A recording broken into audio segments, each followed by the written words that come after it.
Bersyukur dengan mengucapkan Alhamdulillahirabbil alamin. Salawat kepada Nabi Muhammad dengan mengucapkan Allahumma shalli ala sayyidina Muhammad wa ala alihi Muhammad. Yang saya hormati para seluruh jamaah tetap Masjid Islamic Center Rombongan Sulawesi. Alhamdulillah pada malam ini kita mengikuti pengajian spesial sama Ustaz Masrul Aini LCMA. Baik, untuk menghemat waktu, marilah sama-sama kita mendengar tausiah kepada Gure. Kami silakan dengan segala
Bismillahirrahmanirrahim. Assalamualaikum warahmatullahi wabarakatuh. Alhamdulillahi wa kafa. Wassalatu wassalamu ala habibina Muhammadinil Mustafa. Arsalahu Allahu basyiran wa nadhira wa da'iyan ila Allah biiznihi wa sirajan munira. وقال الله تعالى في القرآن العظيم إنما يعمر مساجد الله من آمن بالله واليوم الآخر وأقام الصلاة وآتى الزكاة ولم يخش إلا الله فعسى أولئك أن يكونوا من المهتدين. صدق الله العظيم وبلغ رسوله الكريم ونحن على ذلك من الشاهدين والشاكرين والحمد لله رب العالمين. وبعد, Alhamdulillah, syukur kehadiran Allah Subhanahu wa Ta'ala dapat berhadir di masjid yang kita cintai dan kita muliakan ini, terhormat dari sisi syariat dan dimuliakan dari sisi dunia. Salawat dan salam kita hadiahkan kepada junjungan alam Nabi kita Muhammad sallallahu alaihi wasallam, kepada keluarga dan sahabat-sahabat beliau sekalian, teladan hidup bagi kita yang terbaik, baik dalam kehidupan yang sekarang ataupun kehidupan setelah kematian nantinya. Hadirin dan hadirat jamaah salat maghrib, salat isya dan pengajian yang dirahmati Allah. Di dalam Islam, rukun yang paling utama setelah syahadat adalah salat. Di ketika Rasulullah menyampaikan urutan rukun Islam tersebut, maka tertib pada penyebutan tersebut juga terukur dan terstruktur. Laisa ashwaiyan, kata mereka, bukan ujuk-ujuk, bukan sembarangan. Buniyal Islamu ala khamsin, syahadati an la ilaha illallah wa anna Muhammadar Rasulullah, wa iqamis salah wa itaiz zakah wa shaumi ramadan wa hajjil baiti man istata'a ilaihi sabila. Urutan yang kedua setelah syahadat adalah salat. Tidak sah salat apabila tidak ada syahadat, dan tidak sah syahadat apabila tidak ada salat. Walaupun para ulama berbeda pendapat apakah tidak salat karena malas juga dikategorikan sebagai kufur atau hanya sebagai pelaku maksiat? Imam Hanafi menyatakan orang yang meninggalkan sholat setelah diproses untuk taubat 3 kali tidak mau taubat, maka yuqtalu bi dharbi unuqihi kufran la haddan. 3 kali diproses untuk taubat, tidak mau bertaubat dari meninggalkan sholat, dihukum mati dengan cara dipenggal lehernya karena dianggap kufur.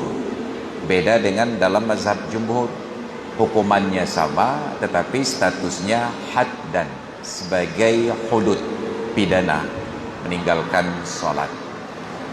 Ini tentang sholat. Walaupun sholat merupakan rukun Islam yang utama setelah syahadat, menariknya di dalam Islam tempat mempraktekkan sholat itu tidak disebut sebagai musalla. Tempat yang resmi untuk menunaikan sholat justru namanya masjid, bukan musalla. Padahal secara gramatika di dalam bahasa Arab, secara etimologis, sholat tempatnya disebut musalla. Tapi justru yang menjadi tempat resmi sholat dinamakan masjid.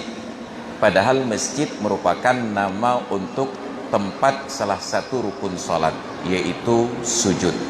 Tempat sujud disebut masjid. Sholat, tempat sholat disebut musalla. Tapi justru masjid yang tempat sujud, kedudukan dan hukumnya lebih tinggi daripada musalla yang tempat sholat secara harfiah. Di musalla tidak berlaku i'tikaf. Di musalla tidak berlaku larangan masuk bagi orang yang berhadas besar. Di musalla tidak berlaku salat Jumat. Masjid mempunyai kedudukan khusus. Ini sebuah anomali. Ketika nama pekerjaan lebih besar, nama tempat mengerjakannya itu dalam status hukum menjadi lebih kecil. Sujud secara perbuatan lebih kecil, bahagian dari rukun sholat, tapi tempat sujud itu ukuran dan kedudukannya menjadi lebih tinggi. Muncullah pertanyaan, lalu apa yang dimaksud dengan masjid? Bagi kita sekarang tidak ada perdebatan lagi bahwa masjid itu adalah bangunan yang dikhususkan untuk melaksanakan salat fardu 5 waktu. Tetapi para ulama membagi 2 kategori. Benar bahwa masjid adalah tempat pelaksanaan salat fardu 5 waktu, tetapi dibagi 2 kategori. Ada yang masjid itu dilaksanakan Jumat, ada masjid yang tidak dilaksanakan Jumat. Jadi bukan asal sudah ada masjid bisa menyelenggarakan Jumat, tapi untuk penyelenggaraan Jumat disyaratkan mesti ada masjid. Untuk masjid yang dilaksanakan Jumat disebut dengan masjid jami'. Sedangkan yang satunya tidak diselenggarakan Jumat, hanya disebut masjid saja. Bagi orang Arab, kata-kata jami' itu sudah lebih akrab penggunaannya daripada masjid. Karena setiap masjid di Arab itu biasanya jami', ada pelaksanaan Jumat. Namun juga ada masjid ukurannya sangat besar, bahkan mengalahkan ukuran dari Masjid Islamic Center ini. Namun sepanjang hayat di masjid itu tidak pernah diselenggarakan Jumat. Di mana? Dua-duanya terdapat di Mekah. Yang satu terdapat di Arafah, namanya Masjid Namirah. Kalau Islamic Center ini kita bandingkan dengan masjid tersebut, hanya seperempatnya saja. Satu lagi terdapat di Mina, namanya Masjid Khaif. Itu 2 masjid yang ukurannya sangat besar, kedudukannya sangat istimewa, tetapi tidak pernah diselenggarakan Jumat sama sekali. Kenapa? Karena tidak memenuhi syarat Jumat. Sebab sholat Jumat mesti di dalam wilayah pemukiman masyarakat, fi hududil iqamah, di dalam batasan tempat tinggal. Makanya di Aceh dulu ada sebuah persoalan, sebuah masjid yang menjadi pertanyaan besar, sahkah sholat Jumat di masjid itu atau tidak? Itu terdapat di Kabupaten Pidi, di daerah Blangmalu. Itu di persawahan yang sekarang sudah dibangun masjid baru sebelah kanan dari SPBU. Sebelumnya di sebelah kiri ada masjid. Masuk di dalam kawasan pemukiman Ujung Rimba, tetapi jauh dari pemukiman masyarakat, nggak ada penduduk sekitar masjid. Raja Alaimuti Kilau baru merumpok perkampungan. Maka muncul pertanyaan dulu, sahkah Jumat di tempat tersebut ataukah tidak? Karena terasing dari pemukiman penduduk. Maka para ulama membuat gambaran, masjid itu dianggap dalam pemukiman atau tidak, ukurannya sederhana, bukan dari jarak tempuh, tetapi dari kondisi normal. Apabila di perumahan penduduk disiapkan, dimasak makanan, kira-kira aroma makanan tersebut tercium nggak sampai ke masjid? Minyak tengah hurau na urang ceruh karing, nyan be karing terceruh nyan truk ke masjid. Apabila tercium, maka itu dianggap di dalam wilayah pemukiman penduduk. Itu batasan. Karena itu dalam sejarah Islam, semua masjid dibangun di pusat-pusat keramaian. Dari sejarah pertama, Masjidil Haram itu di pusat pasar Mekah. Masjid Madinah muncul belakangan, juga dibangun di pusat pasar. Ketika di masa Sayyidina Umar, perluasan Islam menjangkau wilayah Romawi, Mesir sekarang ini, di daerah Fustat itu dibangun masjid. Masjid Jami' Amru ibnul As, mengabadikan nama panglima perang yang menaklukkan wilayah tersebut. Ketika Muawiyah bin Abi Sufyan perluas wilayah Islam sampai ke Damaskus, itu juga wilayah Romawi dulunya. Maka ada kita sebut dengan benteng Aleppo. Itu sisa-sisa bangunan Romawi. Yang pertama beliau pikirkan juga pembangunan Masjid Jami' Al-Umawi. Sampai ke negeri kita, bangunan-bangunan masjid tua itu selalu di pusat pasar.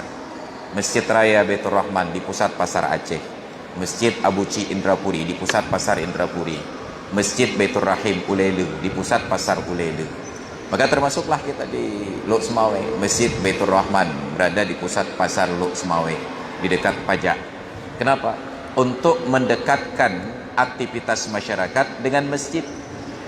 Lalu berjalan waktu, paradigma kita tentang masjid itu berubah.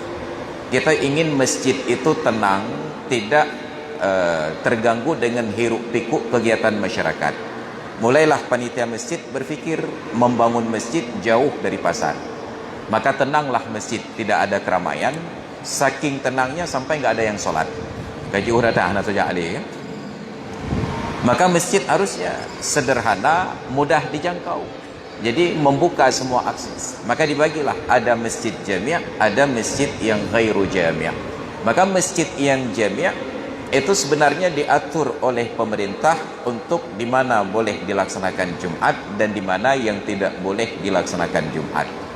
Dan ulama kita zaman dahulu sangat teliti. Kenapa? Karena nanti terkait dengan mahallul jumu'ah, tempat pelaksanaan Jumat. Bila ternyata masih dalam satu kawasan pelaksanaan Jumat, nanti muncul masalah baru, namanya ta'addud, berbilang-bilang Jumat. Di dalam mazhab Syafi'i pun masih diterima ta'addud apabila ada hajat. Di antara hajat tersebut, masjid ini sudah tidak mampu menampung jamaah, perlu masjid yang baru. Di antara hajat tersebut, jamaah di dua masjid itu tidak mungkin untuk bersatu. Kalau kumpul di sebuah tempat, mereka ribut. Maka di Malaysia, karena otoritas keagamaan dipegang oleh kerajaan, kalau bagi kita mungkin semacam wali Nanggro lah. Tapi di Nanggro kita, walinya sibuk dengan baliho saja, nggak berbicara tentang hal-hal keagamaan ini. 2007, 2006, saya safari Ramadan ke Malaysia, di Penang, di seberang Perai. Diajak oleh salah seorang ustaz yang juga imam masjid, Ustaz Azhar nama beliau. Ketika berjalan melewati sebuah kawasan, beliau katakan, "Ustaz, coba tengok, sekejap lagi sebelah kanan ada sebuah masjid." Sampailah. Itu Ustaz, Masjid Partai UMNO. Nah, kita jalan lagi Pak Ustaz. Kira-kira setengah kilo lagi ke depan, sebelah kiri ada lagi masjid. Itu Pak Ustaz, Masjid Partai PAS. Jadi ada UMNO, ada Partai PAS. Tapi kerajaan Malaysia, mereka mengatur, karena ini berada dalam satu kampung, maka tidak boleh dua masjid ini di hari Jumat dua-duanya beroperasi. Jadi diatur, kalau hari Jumat ini salat Jumat di Masjid Partai UMNO, maka Masjid Partai PAS tutup. Jumat depan salat Jumat pindah ke Masjid Partai PAS, Masjid Partai UMNO tutup. Jadi negara mengatur sedetil itu agar tidak timbul syubhat tentang ta'addud Jumat yang berimplikasi kepada pertanyaan, adakah salat Jumat itu memenuhi syarat ataupun tidak. Tapi di negeri kita, pembangunan masjid, pemerintah nggak mau terlibat sama sekali. Nggak ada keterlibatan pemerintah. Ada tajuk proposal itu nak dia. Lupa cik apa masjid Mehana Peng ni. Dan tidak pula diatur di mana boleh bangun masjid, di mana yang tidak. Maka muncullah masalah tersebut.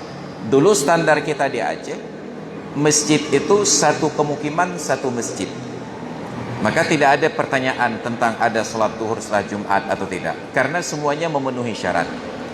Dan bayangkan, saya melihat di Banda Aceh di Kecamatan Lung Bata, Masjid Jami' Lung Bata di masa kerajaan dulu masih diabadikan sampai sekarang. Ukurannya sangat kecil dibandingkan Masjid Jami' Lung Bata yang sekarang. Tetapi yang ingin kita tegaskan, masjid kecil itu di masa kerajaan dulu mampu menampung jamaah Jumat, ahli Jumat sekecamatan Lung Bata, sekemukiman Lung Bata. Karena Lung Bata itu wilayah pemukiman dengan wilayah kecamatan satu. Sekarang sudah dibangun beberapa masjid lain. Ada Masjid Baitur Rahman Panteri, Masjid Kecik Lemik, Masjid Al-A'la Cat Masjid, Masjid Babu Taqwa di Batoh, Masjid di Gedung Kewangan Peniti, Masjid At-Taqwa di Atuk Pahlawan. Ada banyak masjid yang sudah dibangun, tapi ternyata Masjid Jami' Lung Bata itu tidak mampu juga menampung jemaah. Dibangun hampir sebesar masjid kita ini. Maka itu menunjukkan ada peningkatan populasi penduduk sehingga tidak tertampung jemaah di dalam satu masjid. Ada ta'addud, apabila li hajatin tidak menjadi persoalan. Nah, menariknya, peran masjid itu selain dari posisinya bergeser dari pusat keramaian menjadi di tempat yang sunyi, juga disunyikan dari berbagai aktivitas. Di dalam sejarah Islam, pendidikan di dalam Islam itu tidak dimulai dari sekolah, karena Islam tidak mengajarkan sekolah. Tidak pula dari ma'had ataupun dayah, karena Islam juga tidak mengenal dayah. Jadi kalau sekarang kita berdebat, apa saja entat dikulana, tak Islamnya, tak kapinya. Mbak dayah tak entat. Dayah pun bukan punya Islam. Islam tidak mengajarkan pendidikan apalagi yang berasrama. Islam itu mengajarkan 3 tingkatan pendidikan. Dasar, menengah, tinggi. Pendidikan dasar ada di rumah tangga, pendidikan menengah ada di masyarakat, pendidikan tinggi ada di masjid. Maka dulu generasi sahabat dididik dari rumah tangga. Siapa yang jadi guru? Orang tuanya. Orang tua yang mana? Ibunya. Makanya Al-Hafidh Ibrahim menyatakan di dalam bait syairnya, Al-ummahatu hiyal madrasatu in a'dattaha a'datta jailan tayyibal a'raqi. Para ibu itulah guru yang sebenarnya, itulah lembaga pendidikan yang sebenarnya. Bila kalian persiapkan para ibu, sungguh kalian sedang mempersiapkan generasi yang tinggi budi pekertinya. Maka di dalam Islam, konten tentang pendidikan perempuan itu menjadi tajuk utama. Bagaimana mempersiapkan para wanita menjadi ibu. Tapi sialnya di negeri kita ini, tidak ada sebuah lembaga pendidikan ataupun instansi yang berbicara tentang pendidikan yang mengarahkan pendidikan para wanita untuk dipersiapkan menjadi ibu. Rata-rata pendidikan yang diproses di negeri ini oleh pemerintah mengarahkan agar para wanita dididik dan dipersiapkan untuk menjadi babu, bejek kelamin. Cikula bercarangnya untuk kata je ke pegawai, cikula bercarangnya untuk je kerja luar negara. Para wanita dipersiapkan untuk menjadi pekerja babu. bukan untuk menjadi raja, menjadi seorang ibu. Maka inilah indahnya Islam dan itulah buruknya kita. Bukan salah menjadi pegawai, yang salah menjadikan pegawai itu sebagai orientasi utama. Senang ketika anak perempuan sudah jadi pegawai. Menjadi sulit mencari suami karena wanita terlalu mapan. Ketika wanita terlalu mapan, cari suami yang mapan, dia punya standar lebih tinggi. Cari suami yang tidak mapan, harga dirinya akan rusak. Maka rusaklah pendidikan di dalam rumah tangga. Makanya di dalam Al-Quran surat An-Nisa, Allah pertegas dan Allah perjelas kewenangan tersebut. Ar-rijalu qawwamuna 'alan nisa bima faddalallahu ba'dahum 'ala ba'din wa bima anfaqu min amwalihim. Para lelaki lebih bertanggung jawab. Maka saya luruskan di majelis ini, qawwamuna itu bukan tentang derajat yang lebih tinggi, a'la manzilatan ataupun a'la derajatan, tapi qawwamuna dari makna tanggung jawab. Orang laki-laki itu lebih bertanggung jawab dibandingkan perempuan. Ini bukan tentang pemerintahan, karena ayat ini berbicara tentang hukum keluarga. Walaupun nanti digeser-geser kepada makna pemerintahan. Kenapa lebih laki-laki lebih bertanggung jawab dibandingkan perempuan? Yang pertama faktor mauhibah, bawaan. Bima faddalallahu ba'dahum 'ala ba'din, karena kelebihan yang Allah berikan kepada sebahagian mereka daripada sebahagian yang lain. Maka secara teori dan praktek dulunya, orang laki-laki dari berbagai aspek lebih hebat dari perempuan. Tenaga fisik lebih kuat, intelektualitas lebih tinggi. Maka sepanjang sejarah kita tidak pernah melihat ada sebuah kitab yang penulisnya perempuan. Sepanjang sejarah pula kita tidak pernah membaca sebuah buku yang pengarang buku itu perempuan. Sampai tahun 70-an baru komposisinya terbalik. Perempuan menjadi lebih cerdas daripada laki-laki. Kan urinang lebih jarang beragam, tapi uragam kan lebih paak urinang. Orang perempuan tetap standar seperti dulu, hanya kita menjadi lebih bodoh. Lalu apa beda dulu dengan sekarang? Ternyata di masa lalu orang perempuan itu baik Islam ataupun non-Muslim, mereka tertutup auratnya. Coba lihat budaya barat dari film-film koboi itu. Tetap orang perempuan itu pakai baju tertutup dari leher sampai ke kaki, lalu dia pakai topi dan pakai cadar, pakai sarung tangan. Tidak ada orang perempuan yang telanjang. Padahal itu di barat yang bukan Islam. Yang Islam lebih-lebih lagi. Tapi hari ini semua para wanita ditelanjangi. Dilhun. Tidak terkecuali di Aceh yang bersyariat Islam. Kasiyatun ariyat. Mereka berpakaian tetapi telanjang. Itu baje tapi ketat. Itu rok tapi ketat. Itu lu ketat. Bentuk auratnya kita tahu, hanya warnanya yang tidak terlihat. Maka ketika orang perempuan memperlihatkan aurat, saat itulah otak orang laki-laki menjadi bejat. Kenapa? Zuyyina linnasi hubbus syahawati minan nisa. Dihiasi kepada orang laki-laki cinta syahwat terhadap perempuan. Makanya bahasa Arab begah, otak laki-laki itu porno. Laki-laki itu otaknya porno. Dan pornonya otak laki-laki bahagian dari kesempurnaan menjadi laki-laki. Yang jadi masalah kan otak porno. Yang jadi masalah adalah faktor pemicu. Hana normal orang agama hana porno otak. Tapi yang jadi masalah faktor pemicu. Seporno apapun otak laki-laki, bila berhadapan dengan para wanita yang berpenampilan sopan dan rapi, maka yang porno itu tidak berjalan. Tapi sesopan apapun orang laki-laki berhadapan dengan para wanita yang tidak bagus menutup aurat, maka yang porno tersebut menggelegak. Ini masalah kita. Makanya di dalam Islam urutan pakaian itu menjadi prioritas yang pertama. Ini pendidikan awal di dalam rumah tangga. Setelah didik di dalam rumah tangga, baru kita lepas anak ke masyarakat. Maka dalam struktur perkembangan manusia, anak-anak itu nggak pernah permainannya jauh dari sekitar rumah. Tetap dengan mak. Hom teng tajan mak gejak. Hana getetat ya. Mungkin itu salah satu faktor kenapa di dalam Islam setiap anak disebutkan nama ayah di belakang. Apakah hana tulis nan mak? Alasan logisnya adalah karena ibunya diketahui oleh siapapun. Cit hajan mak sampai umur 7 tahun. Tapi orang tidak tahu siapa ayahnya. Maka payah pegah si Pulan anak bapak Pulin, si Pulin anak bapak Pulan. Payah teah nan ya karena ayahnya yang tidak diketahui. Ibu ini yang sangat berpengaruh pada anak. Maka dididik di dalam rumah bagaimana berinteraksi, bagaimana berbicara, bagaimana makan, bagaimana minum. Begitu dilepaskan keluar, dia siap untuk berinteraksi dengan masyarakatnya. Maka di masyarakat itu pendidikan menengah. Di mana pendidikan tinggi? Di masjid.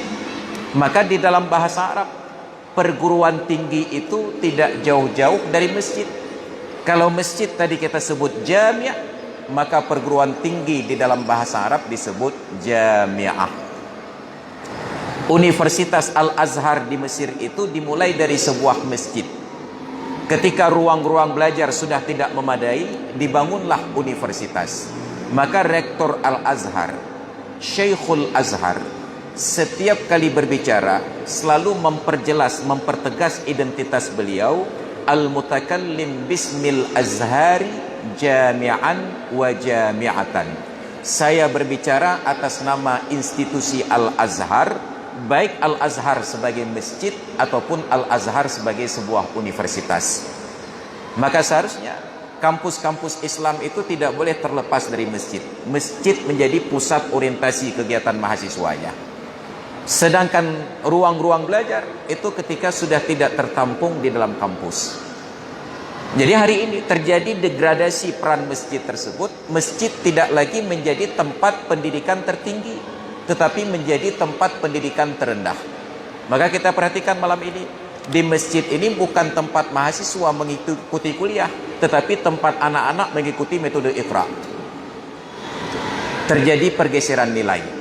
Harusnya di masjid itu tempat kuliah para sarjana, bukan tempat mengaji anak-anak. Karena sangat tidak ideal anak-anak mengaji di masjid sebab mereka ribut. Ya, kemudian di sini. Anehnya sekarang kita lebih percaya kepada media sosial Facebook daripada hadis Nabi. Di dalam kitab I'lamus Sajid bi Ahkamil Masajid karangan Imam Az-Zarkashi. Ini kitabnya. Ini pengajian kami di Masjid Babut Taqwa di Batoh, sudah halaman 402. Kitab ini itu merangkum semua hukum yang terkait dengan masjid. Halaman depannya seperti ini. I'lamus Sajid bi Ahkamil Masajid. Tulisan Imam Az-Zarkashi. Itu menjadi referensi dan rujukan para ulama dalam kajian tentang hukum-hukum masjid. Nah, beliau mengutip sebuah hadis Nabi yang menyatakan, "Jannibu masajidakum sibyanakum wa majaninakum wa khusumatikum wa suyuli suyufikum," sampai seterusnya. Jauhkan masjid-masjid kalian itu dari anak-anak kecil kalian, dari orang-orang gila di antara kalian, dan dari menghunus-hunus pedang kalian. Di dalam uraiannya beliau katakan, dasarnya melihat bentuk larangan, haram mengajak anak kecil ke masjid. Tetapi berubah dari hukum haram kepada mubah dan makruh karena Rasulullah dalam hidupnya menggendong cucu datang untuk salat ke masjid. Cucu sulung beliau yang bernama Umamah binti Abil As bin Rabi', putri dari Zainab binti Muhammad. Ini yang tertupu cucu Nabi kan dua lagi, Hasan dan Husain. Putri Nabi 4 orang, 4-4-nya menikah bersuami. Yang tidak punya anak hanya 1 orang, yaitu Ummi Kulsum binti Muhammad. Ruqayyah punya anak, Zainab punya anak, Fatimah punya 6 orang anak. Maka cucu Nabi yang sulung bernama Umamah binti Abil As bin Rabi'. Karena Nabi ingin menghargai dan menghormati para wanita, ketika anak-anak gadis beliau sudah besar tidak mungkin lagi digendong, maka beliau dapat cucu, beliau gendong cucu dibawa ke masjid. Sedang salat beliau gendong cucu. Ini keteladanan Rasulullah yang saya belum melihat ada seorang imam masjid berani praktekkan. Kejut. Nya menyuruh imam masjid kerja masjid ke tingku cucu, gu ultimatum le ketua BKM. Pernah rencana dong ke imam lah. Menyuruh rencana minta cucu oleh buah. Kita tidak ramah masjid sekarang. Jadi Masjid itu ada standarnya. Tenang untuk suasana zikir dan ibadat. Tidak boleh ada keributan. Sedangkan anak-anak identitas mereka ribut. Orang gila identitas mereka ribut. Boleh bawa anak-anak buat keributan, tapi bukan pada waktu salat. Tapi sekarang kita bantah hadis itu hanya dengan sebuah tulisan di media sosial yang sanadnya tidak jelas, konon dinisbahkan kepada Sulaiman Al-Qanuni, raja dari dinasti Bani Utsmani. Hendaklah kalian khawatir bila di masjid sudah tidak terdengar lagi tawa ceria anak-anak. Tacuk hadis yang hanya jelas dari Sulaiman Al-Qanuni dengan meninggalkan hadis dari Nabi yang sudah jelas tadi. Bukan berarti tidak boleh bawa anak-anak ke masjid. Boleh, tetapi harus di dalam pantauan orang tua. Maka coba perhatikan di Arab. Arab itu tidak pernah memisahkan saf anak-anak dengan saf orang dewasa. Orang dewasa yang bawa anaknya, anak itu menjadi tanggung jawabnya. Berdiri di samping kanannya atau kirinya atau di depannya. Sedangkan kita di Aceh, kalau bawa anak-anak, urang ci uke anak mit ulikot. Tidak ada larangan di dalam Islam untuk anak-anak di dalam saf orang tua. Hanya dibuat arahan sebaiknya bila hadir orang tua dan anak-anak, di depan orang tua, di belakangnya anak-anak. Bukan di belakang sekali. Hanya dibanding tu nyepat sahur agam, nyepat ke dia hulikot nemit. Saat kita tanya, kenapa di belakang sekali? Jawabannya itu sungguh tidak manusiawi. Anak bawang Ustaz. Tadi mana adanya begah anak bawang? Kalau anak itu disebut anak bawang, pertanda ayahnya bawang laki-laki, ibunya bawang perempuan. Anak bawang. Maka di dalam Islam dibuat aturan, anak-anak baru dibawa ajak ke masjid ketika usianya 7 tahun untuk memperkenalkan ibadat dan akhlak-akhlak Islami. Di bawah 7 tahun sebaiknya jangan dulu diajak ke masjid kecuali di dalam pantauan orang tuanya. Jangan menimbulkan keributan di dalam masjid. Maka tidak bertentangan antara Sulaiman Al-Qanuni dengan hadis tadi. Tetapi kita yang salah menempatkan posisi. Tengah semayang kakaru anemit bah kekaru deh. Cik bergalak anemit masjid. Kena buat semayang tanya hanya kerakaat yang nak cik karu je lah guys. Maka orang tua yang ajak anak ke masjid harus di dalam pantauan orang tua. Maka Imam Ad-Darimi dalam kitab beliau An-Najmul Wahaj ala Syarhil Minhaj, dalam jilid yang ketiga itu memberikan, jilid kedua menjelaskan bahawa salat berjamaah kalau ada anak-anak, itu anak-anak dibariskan di antara saf-saf orang dewasa. Orang raya, anak mit, orang raya, anak mit, orang raya, anak mit. Apa tujuannya? Liyata'allamu minhum, agar anak-anak kecil itu belajar dari orang dewasa bagaimana tata cara salat. Menyata pebarih tapi anak mit, emu cukeh-cukeh hulai tanpa iklik. Menyebabineh urang tuha terpuduk anak garu. Maka saat kita hadir acara pengajian ceramah umum, ajak anak-anak, tapi jangan biarkan anak-anak ketemu dengan anak-anak. Anak-anak dudukkan dalam pangkuan orang tua atau di samping orang tuanya. Sebab anak-anak kalau sudah kumpul 2 orang apalagi lebih, nya hanya permula ceramahnya langsung paripurna awaknya. Makanya saya setiap kali diundang ceramah, tantangan paling berala anak mit.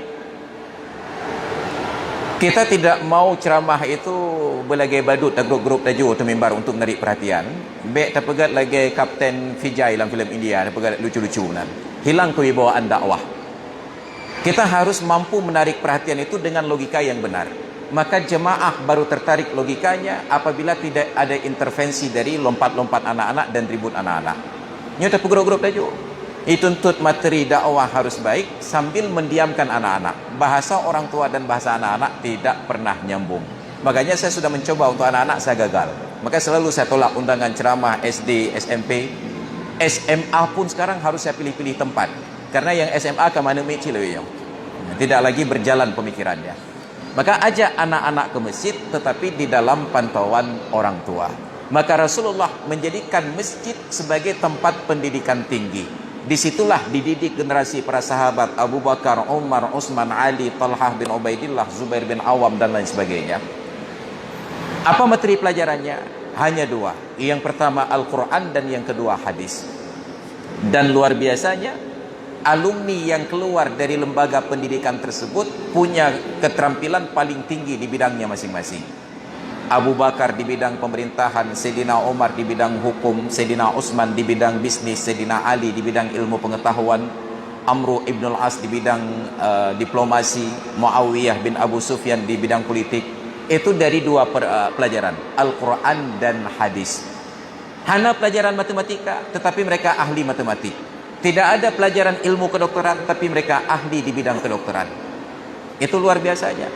Maka luar biasa pendidikan Rasulullah, sebuah universitas, seorang rektor merangkap dekan sekaligus ketua prodi dan sekaligus sebagai dosen, hanya 2 mata kuliah, melahirkan mahasiswa dan alumni dari berbagai keterampilan.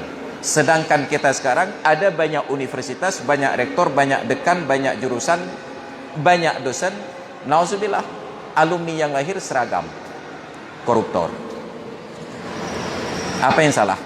Pendidikan tidak lagi menyentuh akhlak.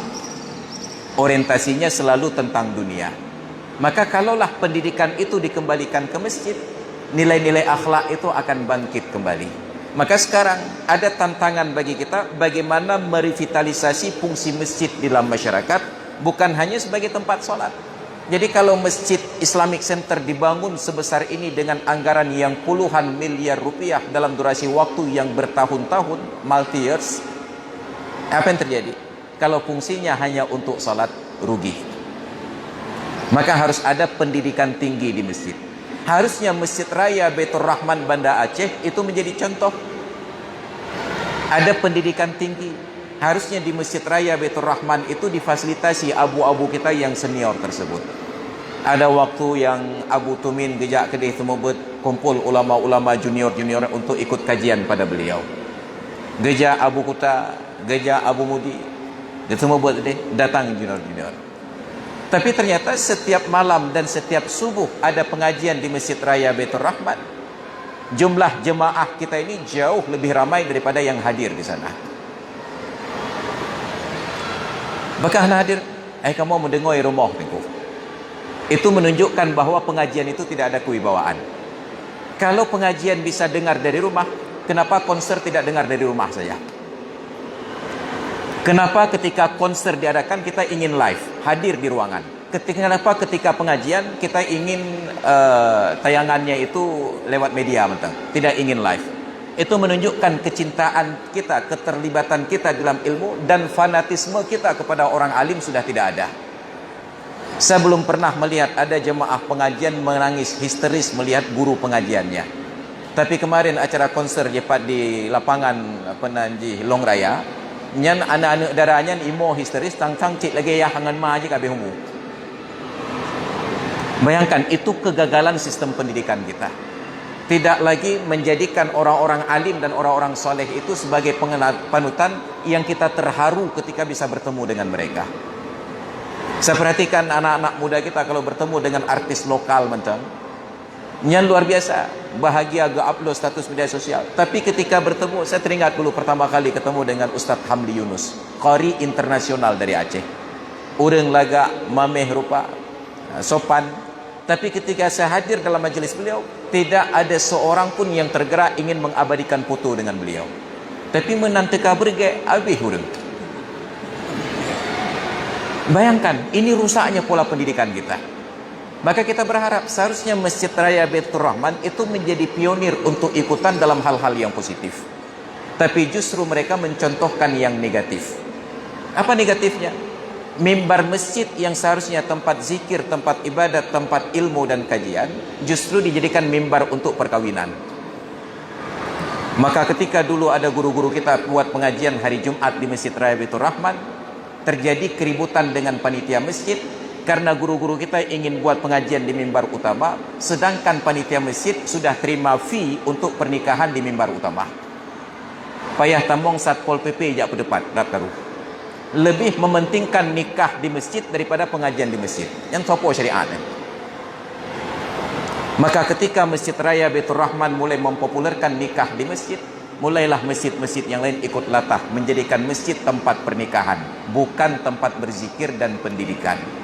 Nyaw masjid tempat menikah kan bakau Pak. Rasulullah menikah belasan kali, enggak pernah sekalipun di masjid. Putri Nabi 4 orang, tidak seorang pun nikah di masjid. Sahabat ribuan jumlahnya, tidak ada seorang pun yang nikah di masjid. Sampai sekarang di Arab itu ada Masjidil Haram dan Masjid Nabawi. Coba datang ke sana, tanyakan kepada BKM masjid, adakah orang yang minta menikah di Masjidil Haram dan Masjid Nabawi? Hana. Tapi bukan berarti di Masjidil Haram dan Masjid Nabawi nggak ada yang menikah. Ada. Siapa? Orang Indonesia. So, Gunawan dengan Paramita Rusadi menikah di Masjidil Haram. Wow, Indonesia menceri. Solom yang menikah di Masjidil Haram, orang Aceh. Teku Rafli Pasha, abang Teku Rifki, dengan Tamara Blazinski menikah di Masjidil Haram. Wah, kena menceri. Ilai bilang PD menikah sampai nohak nak ceri loh. Ini persoalan kita. Jadi justru nilai-nilai masjid itu digeser. Maka harusnya kita akrabkan masyarakat ke masjid dengan berbagai metode. Maka sekarang di Arab itu dalam rangka revitalisasi fungsi masjid, lingkungan masjid yang luas dengan pekarangannya, dibangunlah shalatul istiqbal, ruang-ruang pertemuan. Jadi ada yang ingin menikah, hadir ke dalam masjid pernikahan yang laki-laki saja, wali, pengantin laki-laki dan saksi, kemudian duduk pelaminan di dalam ruangan. Pegat kenduri sedap. Hari ini Lok Semawe, Banda Aceh mirip-mirip. Pemukiman penduduk itu padat. Warga sudah sulit untuk membuat keramaian di rumah. Bean terpegah parkir, meterata dapat pasang lift. Kita mulai sewa gedung. Dulu saat ada yang buat kenduri, truk bak rumah acara truk tajak. Tapi sekarang bean rumah megampung ada depan. Terakhir saya datang kenduri di Nanik Convention Center di Simpang Rima, Pekanbadak. Yang menikah orang Kampung Pinang. Nyangka antar kabupaten. Nah, kenapa tidak masjid-masjid itu pekarangannya yang luas berkolaborasi dengan kegiatan masyarakat? Yang ingin buat kegiatan pernikahan, kalau pekarangan tidak memadai, sewa lahan masjid. Buat teratak tertutup untuk ruang dekorasi duk pelaminan dengan jame dan ruang sebahagian untuk parkir kendaraan. Dengan catatan kegiatan menyesuaikan dengan nuansa masjid. Hanali ya peh-peh rapai nama acara rum kawin. Tinggal hanya nasyid-nasyid saja. Azan berkumandang, tamu datang ke masjid untuk salat. Kalau acara pernikahan itu diboikot oleh orang kampung, buat sosial cara yang lain. Solusinya apa? Solusinya siapapun jemaah masjid silahkan masuk acara kenduri dan makan siang gratis. Ini kan laga anak hana payah tajak kampung lain. Makanya pekarangan masjid itu harus luas. Dulu masjid dibuat menjadi benteng. Maka Masjid Al-Azhar itu ada ruang terbuka untuk latihan tentera di dalamnya. Masjid harus luas pekarangan. Anak mit di TMMN di pekarangan masjid. Mereka sudah mulai akrab di sekitarnya. Masjid itu harus ada fasilitas yang memadai. Lapangan futsal betul-betul dengan masjid. Warung kopi betul dengan masjid. Ketika azan berkumandang, hanya perlu bergeser beberapa langkah dan mereka sudah masuk ke dalam masjid. Maka saya tidak mampu bayangkan andai kata Masjid Raya Baitur Rahman Banda Aceh dibangun di Kampung Pantai Cermen Ulelu. Itu nggak ada yang hadir untuk salat. Maka harusnya masjid itu benar-benar menjadi pusat kegiatan masyarakat. Maka kita senang Masjid Islamic Center ini punya pekarangan yang luas. Seharusnya di pekarangan itu menjadi tempat kegiatan anak-anak. Di dalam masjid ini kegiatan keilmuan dan kegiatan ibadat. Tiba waktu salat mereka tinggal merapat sedikit saja. Tapi kita juga harus paham filosofi orang Aceh, bahwa orang Aceh itu nggak mau repot. Itanya haik tajak ngetapak jojo. Maka saya mengkritik Masjid Raya Baitur Rahman karena dibangun terlalu luas. Nyan urang menyekali tung itmahyang di rumah gejak masjid, truk masjid batu itmahyang kan gejak wudu ulang rumah geriwang. Haik tajak jojo radanya. Maka itu menjadi PR bagi kita. Maka masjid ini itu juga ada masalah karena terlalu luas. Kalau batal wudhu, kita lebih memilih pulang ke rumah daripada terenu uyuk tung mayang tagi salam kena untuk jak salat. Maka itu harus menjadi pertimbangan bagi kita.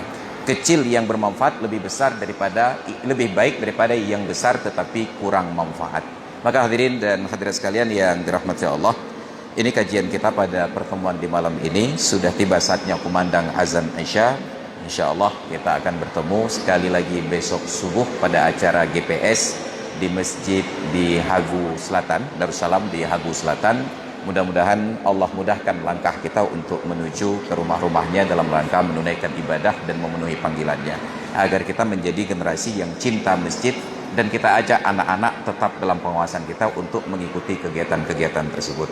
Demikian dari saya, terima kasih atas perhatian. Hadanallahu wa iyyakum ajma'in. Assalamualaikum warahmatullahi wabarakatuh.